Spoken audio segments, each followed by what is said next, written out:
네, 이제 마지막 시간을 진행하겠습니다. 제가 보니까 좀 힘드신 분이 많아가지고 제가 써놓고요. 힘들어 하시는 분들이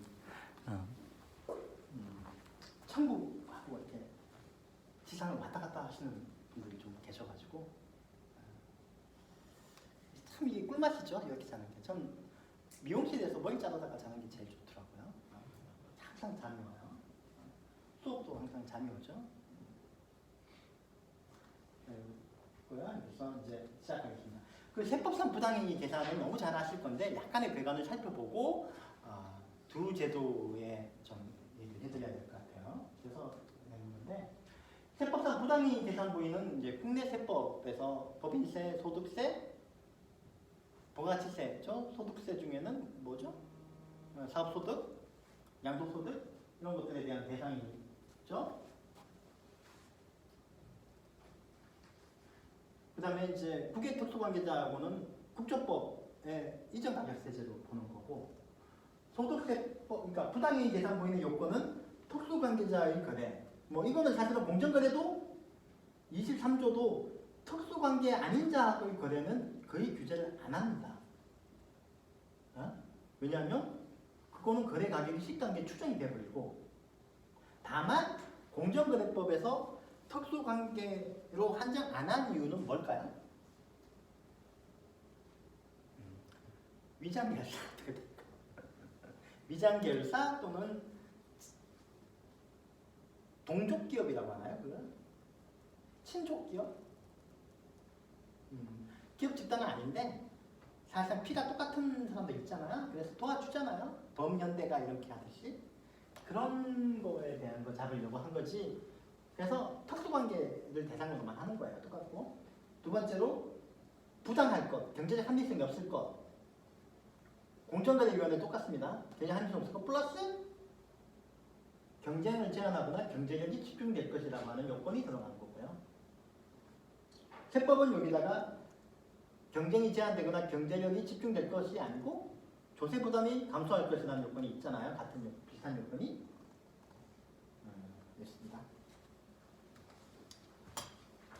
그래서 여기서 아까 얘기했지만 시가하고 부당성의 개념은 거의 똑같다고 보고 있고요. 그 다음에 요거는 거의 똑같습니다. 똑같고요. 여기다가 세법에서는 경쟁 제한이나 경제력 집중이라고 하는 요소가 더 들어가는 거예요. 그럼 뭐죠? 그래서 똑같지만 부당 지원 행위는 좀 커야 되겠죠, 그렇죠? 아무거나 붙잡을 수는 없는 거죠. 경쟁을 영향을 주거나 또는 경제력 집중을 시켜야 되는데 그럼 실제로 어떠냐? 저는 사실 그 부당 지원 행위를 할 때 제가 완전히 그 전체를 다 한 거는 삼양라면이라고 있죠? 삼양식품 거기에 부당 지원 행위를 많이 물렸거든요. 그건 제가 전담으로 거의 다 처리를 했었는데 왜냐하면 처음에 삼양식품 일감보다 주기를 제가 공정에서 무혐의를 시켜버렸고 남아있는 가격 지원 부분을 나중에 대법원 가서 처분 취소를 시켜가지고 완전히 해결해버렸거든요. 그러면서 이제 그 그룹의 내부 거래에 대해서는 제가 전담을 해서 처리를 했었는데 경쟁 제한이라고 하는 게 경쟁 제한을 시켜야 되잖아요. 그럼 이게 아주 큰 것 같죠? 근데 실제로 반드시 그런 건 아닌 게 어디가 걸렸냐면 삼양식품이 그 삼양목장이라고 있거든요. 삼양목장이 장사가 안 돼요. 왜 안 되냐면 방목해서 소를 키우는데 한국 사람들은 방목한 소 안 먹습니다. 맛없다. 마블링이 없거든요. 지방이 없거든요. 그럼 그거는 다 갈아가지고 라면 수프에 넣어요. 그래서 사실 라면 수프에 있는 소고기가 제일 좋은 소고기예요. 방목 소고기인데 그러다 보니까 목장을 유지하려면 어떻게 될까요? 모회사에서 온갖 지원을 다 해줘요. 직원도 지원해주고 버스도 지원해주고 뭐 다 해주는 거죠. 비용을 대신 내주는 겁니다. 그게 경제적 합리성이 없고 경쟁을 제한했다고 보는 거예요. 그러면서 판사가 뭐라고 했냐면 경제적 합리성이 없으면 일반적으로 경쟁을 제한한 걸로 보는 거고, 경쟁이 제한 안 됐다는 것에 대해서는 너가 입장해달라고 하는 거예요. 근데 경쟁이 제한 안 된 걸 어떻게 입장합니까? 그렇죠? 그래서 사실은 차이가 없는 거예요.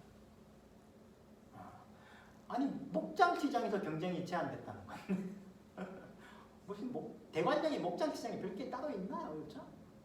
뭐 시장이라면 다 있는 거지. 그렇죠? 그러니까 이게 큰 유명무실하다는 얘기예요. 그래서 제가 내부 거래를 많이 했죠. 내부 거래를 많이 했고, 사실 대법원에서도 세법도 이기고 공정거래법도 이기고, 이게 승소 사건이 거의 없거든요. 이런 사건들이.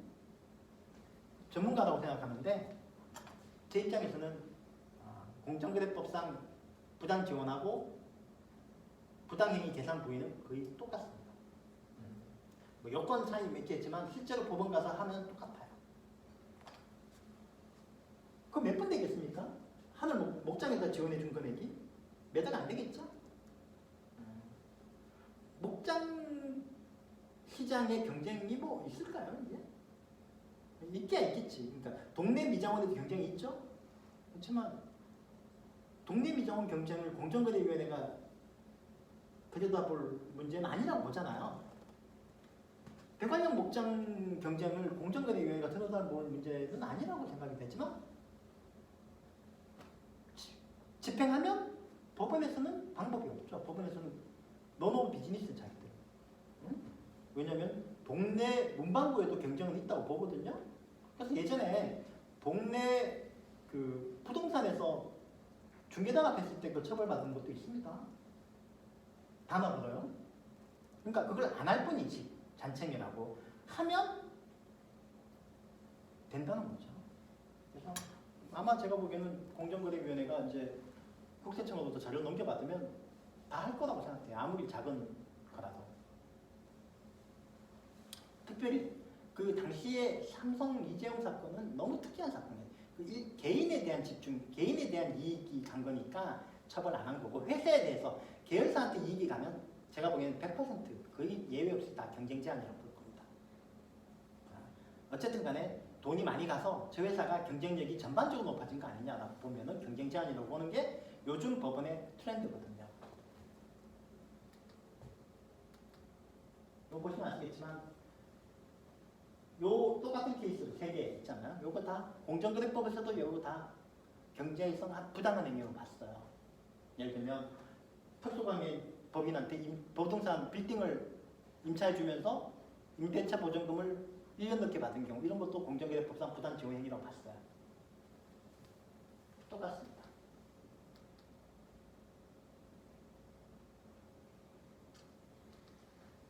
이건 이제 부가세법상 부당 행위 계산 부위를 제가 설명을 한 거고요. 그래서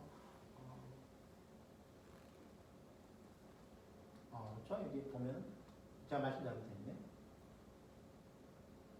제가 말씀 잘못드렸고 아까 얘기했지만 부가세법에서는 무상 용역 제공은 부당행위를 안 보죠. 그냥 저가 용역 제공이나 고가 용역 제공만 보는 거죠.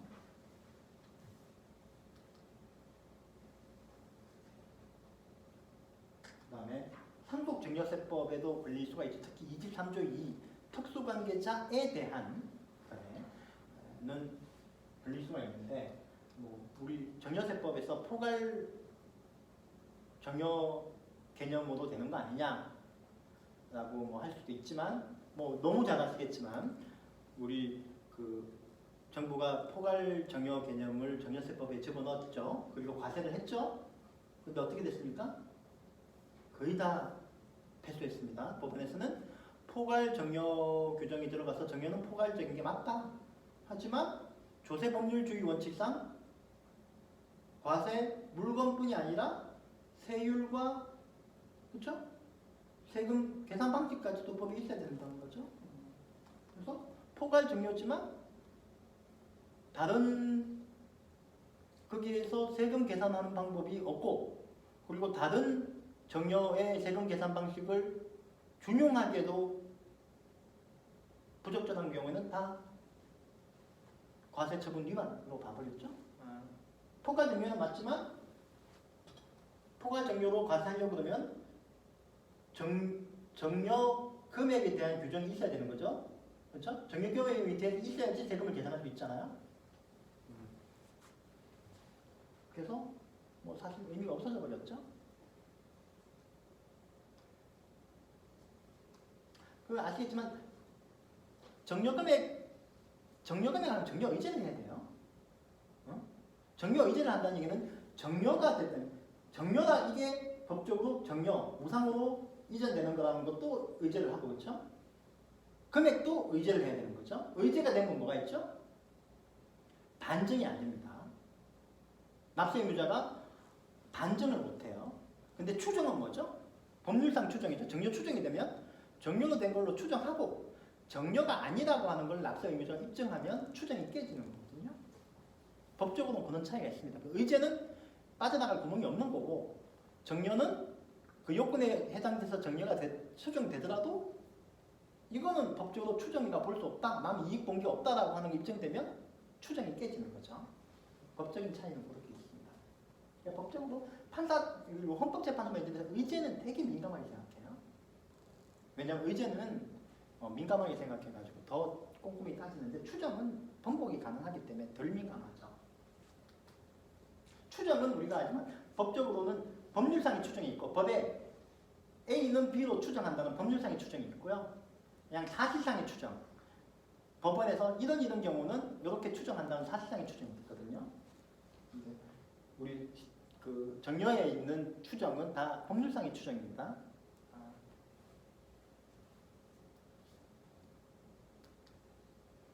뭐 이제 특수관 이제 일감몰아주기 과세에 대한 건데요. 일감몰아주기 과세는 뭐 아시겠지만 A 법인이 B 법인한테 일감을 몰아줘서 이익을 남기면 B 법인의 대주주가 자기 지분만큼 정려를 받은 걸로 보는 거죠. 나중에 근데 대주주가 B 주식을 팔면 양도소득세 계산할 때는 감안해줘야 되는 거죠. 상식적으로. 그렇게 법이 구성이 되어 있는 겁니다. 근데 이제 요거는 이미 법을 만들어 놨으니까 의제잖아요. 의제. 근데 이거는 의제라고 하는 거는 정려가 아닌 걸 정려로 봐버리는 거거든요. 우리 통상적으로 A가 B한테 A 법인이 B 법인한테 이익을 주면 B 법인은 이익을 본 거 맞죠? B는 정려를 받았죠? 법인이. 근데 B 법인의 주주는 어떻게 된 거죠? 간접적으로 이익을 받은 거죠. 그러니까 B 주주한테 이익이 정려됐다고 볼 수 없는 거죠. 법적으로는. 그런데 이제 우리 상속세법에서 의제를 해버리는 거죠. 그러니까 비슷한 게 왜 이제 이게 법률가들이 아닌 사람들은 이게 좀 이해가 안 될 수 있는데 법에서 뭐라고 하냐면 그겁니다. 뭐냐면 직접 손해, 간접 손해가 있거든요. 예를 들면 내가 삼성전자의 주주입니다. 근데 삼성전자가 삼성전자 이제 자꾸 실명을 거나 그렇죠. 아무 관계 없는 거니까 예를 들면 A전자 주주인데요. A전자의 대표이사가 배임적인 행동을 해서 A전자한테 1,000억의 손해가 왔습니다. 내가 10% 주주입니다. 그럼 내가 지분율만큼 100억만큼 손해 본 건가요? 어떻게 생각하세요? 손해 봤죠? 이 경제적으로는. 그럼 모딜라인, DRE, 명제 이런 거 있잖아요. 거기 보면은 회사의 손해가 주주의 손해로 계산된다는 거잖아요. 손해 본 거죠? 그러면 그 주주가 대표이사한테 내가 손해본 10억 손해배상 청구할 수 있을까요? 없을까요? 할 수 있을까요? 없을까요? 못합니다. 왜냐하면 간접 손해이기 때문에 그런 거죠.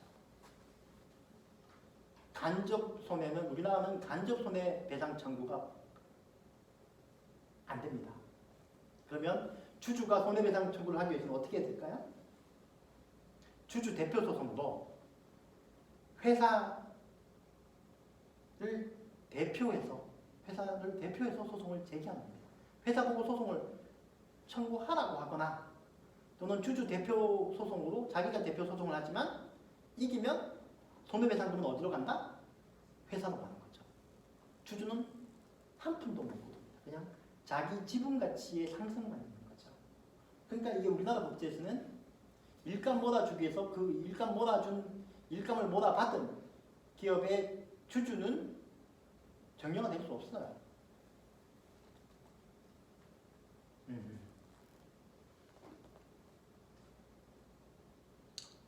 그게 이제 우리나라 사실 상법의 제일 문제점이 있긴 하죠. 왜냐하면 기업은 우리가 이론적으로 그냥 관념상 주주가 지배하는 거지만 실제로는 누가 지배하죠? 대주주가 지배하는 겁니다.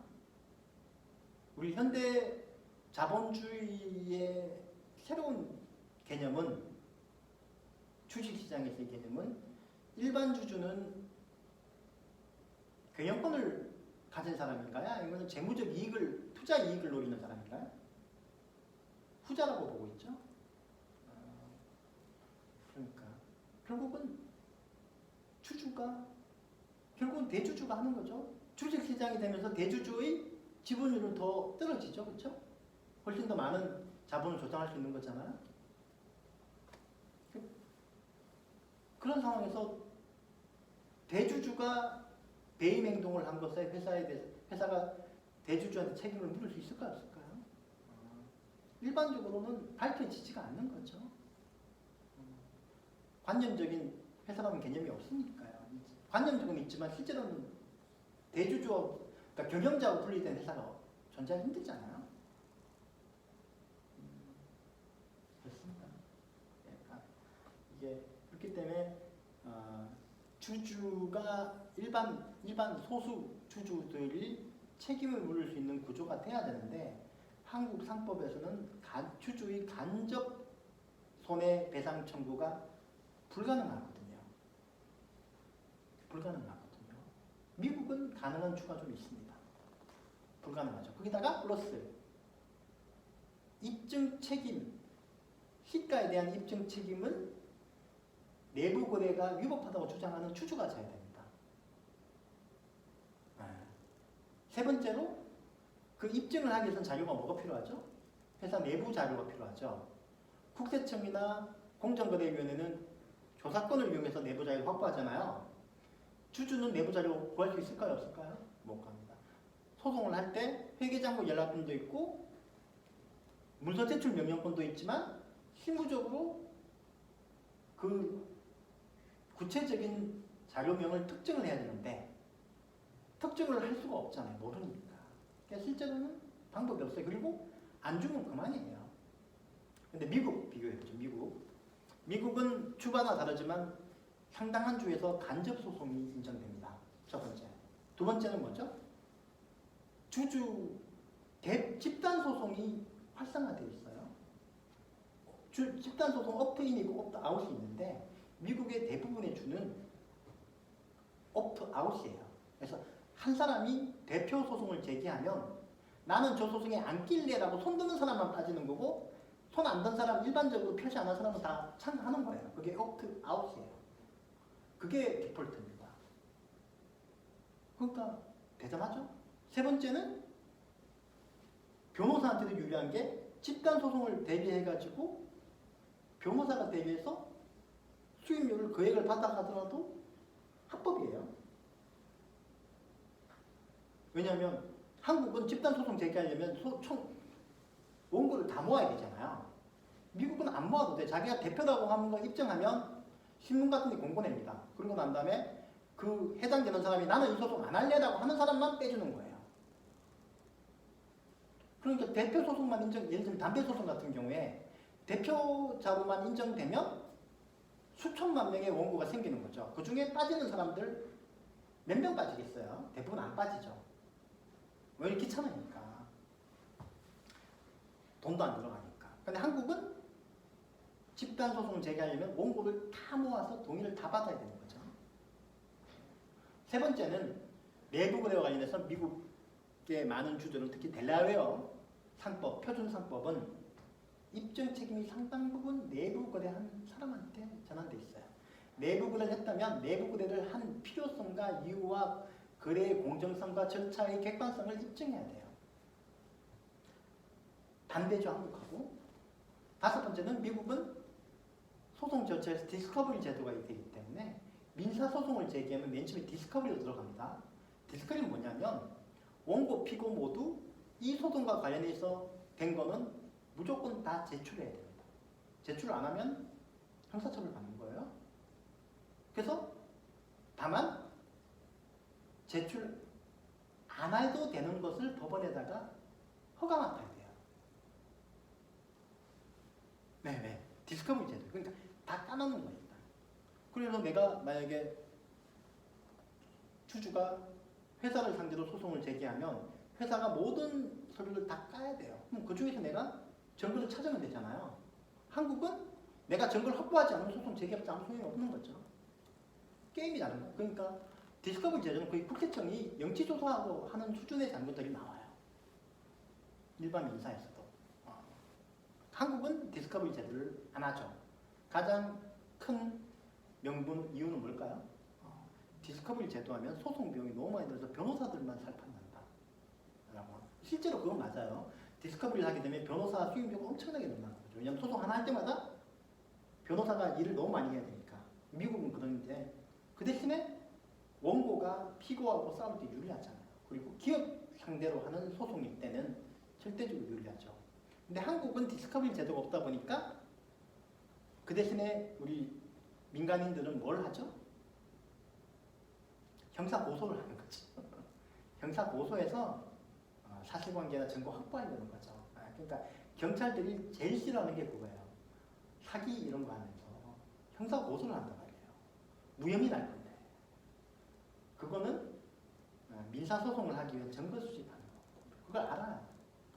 형사들이 형사나 검사들이 자기들의 이 수사 자원의 절반 정도를 쓸데없는 민사사건을 위한 증거 수집에 자기들이 뺏긴다고 생각하고 있고 실제로 맞습니다. 그건 한국이 디스커버리 제도가 없기 때문에 발생한 기현상이라고 생각하는 거라고 생각합니다. 그 사람들이 이상해서 수사기관을 이용하는 게 아니고 디스커버리 제도가 없으니까 어떡하는 거죠?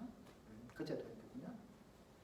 그래서 한국하고 완전히 다른 거죠. 그러니까 사실 이 내부 거래에 대해서는 국세청이나 공정거래위원회가 엄격하게 조사를 안 할 수가 없어요. 민간에서 막을 방법이 없으니까. 비교, 이제 말씀하시면 시가하고 정상 가격 개념은 실무적으로 동일합니다. 동일하고. 그리고 공정거래위원회도 세법상 보충적 평가 방법을 의도 없이 적용했다면 존중해 줍니다. 다만 말씀드린 것처럼 비상장 주식 평가의 경우에는 의도적으로 상정법상 평가 방법으로 사용하는 경우가 많았다고 했죠. 기본적으로 계속기업, 장래성 있는 기업은 비상장 주식 평가 방법을 상정법상 하는 경우는 주가가 현저히 낮게 나오거든요. 그렇기 때문에 의도적으로 이용하는 경우가 많고 그거는 인정을 안 해주지만 다른 방법이 없어가지고 하는 경우에는 인정해 줍니다.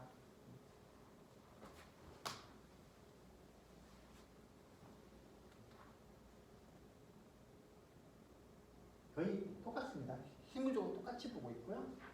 심지어는 공정거래법상 그 내부거래 가격을 할 때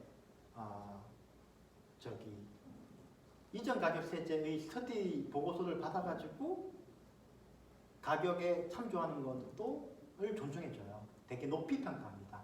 예를 들면 신세계그룹 그때 내부 계열사에 대한 임대료 산정할 때요. 이전 가격 스터디 방법을 사용한 보고서가 있었고 그게 되게 존중을 받았어요. 그 정도면 노력을 많이 한 거 아니냐라고 보는 거죠. 공정한 가격을 찾으려고. 이 가격 파인딩이잖아요. 가격이 시장에 없기 때문에 가격 파인딩을 해야 되는데 자기가 할 수 있는 노력을 충분히 했다고 보는 거죠.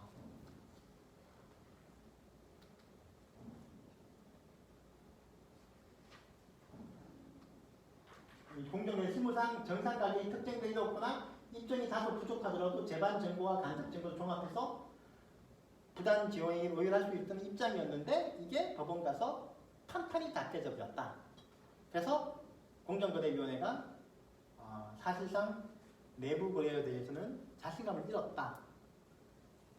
반면 내부 거래와 관련해서는 과세 관청의 전문성이 높다. 시가에 대한 입증의 사례가 많고 방법론이 많고 그래서 이제 세법에서 먼저 처분된 사례를 중심으로 부당 지원행위 의율에 맞설 가능성이 크겠죠. 일반 지원행위에서는 조금 성향이 다릅니다. 공정위 사람들은 큰 물고기 잡는 데 좀 익숙해 있고 이 세부적인 계산이 약해요. 그러다 보니 그리고 세법 전문가나 회계 전문가도 아니잖아요. 그러니까 이제 부당 지원 행위를 자기들 힘으로 의율을 하기는 쉽지가 않은 거예요. 시가 이 부분이. 이건 좀 이해되실 거라고 생각해요. 그렇지만 어쨌든 간에 당연히 예를 들면 세법에서 부당행위 계산 무인율은 확정이 되고 뭐 예를 들면 판례까지 나왔어요. 근데 공정위가 그걸 부당 지원 행위로 과징금 부과하면 그리고 법원에 행정 소송 가면 행정법원 그러니까 법원 입장에서 조세 판결이 확정된 거를 뒤집을까요? 안 뒤집습니다. 법원은 판결이 상충되는 걸 극도로 싫어하거든요. 그렇기 때문에 한 가지 사례에 대해서 하나는 부당하고 하나는 정당하다는 판결이 안 되기 때문에 안전하죠. 그렇게 그건 다 갈 거라고 생각하고 있습니다. 이건 제가 설명을 쭉 했고요. 이거는 제가 그때 했던 현대그룹 사건인데 한번 읽어보시면 재밌습니다. 왜냐면 이거는 당연히 국세청이 이겨야 되는 케이스인데 졌죠. 판사가 조정해서 판결문을 쓰지 말자고까지 했던 사건이었는데 결국은 이 광고 표준 제가 마지막에 뭐라고 변론을 했냐면 국세청의 평균 시가 방법은 초등학교 1학년부터 6학년까지 평균 키를 재놓고 그걸 평균 키라고 주장하면서 키가 작나 크냐 판단하는 거고 똑같습니다. 일면에도 요일마다 성격이 다르고 하기 때문에 일면 광고 평균 가격을 시가라고 주장한 것은 틀렸습니다. 기준 집단을 잘못 선정한 겁니다. 그리고 판사가 뭐라고 했냐면 기준 집단이 그럼 뭐냐라고 하니까 그걸 내가 어찌 압니까? 그거는 국세청이 입증해야 됩니다라고 했거든요. 그렇죠? 대법원까지 확인이 되는데 법원에서 판결 공개도 안 하고 있는 거예요. 되게 중요한 사건인데 안 하더라고요.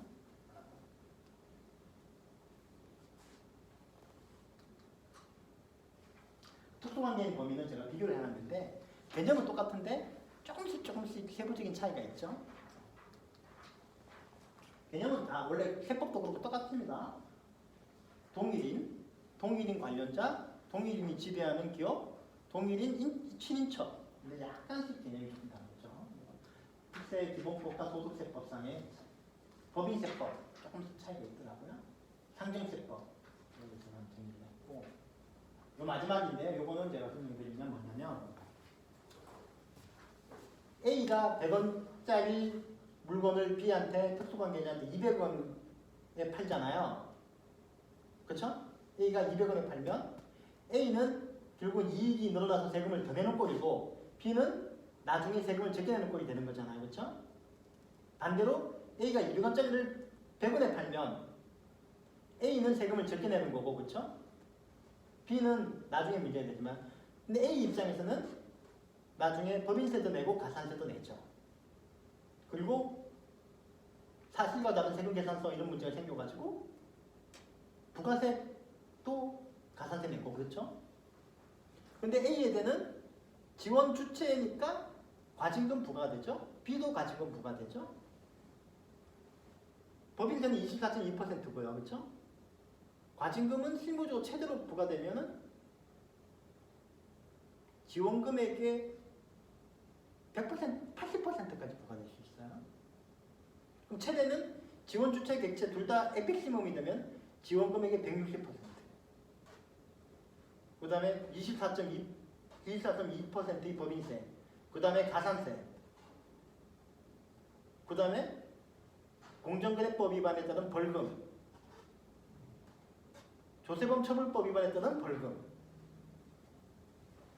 그러면 배보다 배꼽이 더 큰 상황이 벌어질 수도 있다. 요것들에서 좀 조정해줘야 되는 거 아니냐. 조세는 조정 못하지만 과징금 금액이나 조정해줘야 되는 거 아니냐. 너무 과도한 거 아니냐는 비판이 있고요. 제가 요거를 최대 가장 극단적인 상황을 가정해 보니까 500억을 지원하면 1,042억 원까지 벌금 빼고 부과될 수 있다. 조세, 뭐 법인세, 뭐 정여세 뭐 다 쳐가지고 극단적인 상황. 그렇습니다. 이렇게 제가 한번 해봤고요. 질문 혹시 있으시면.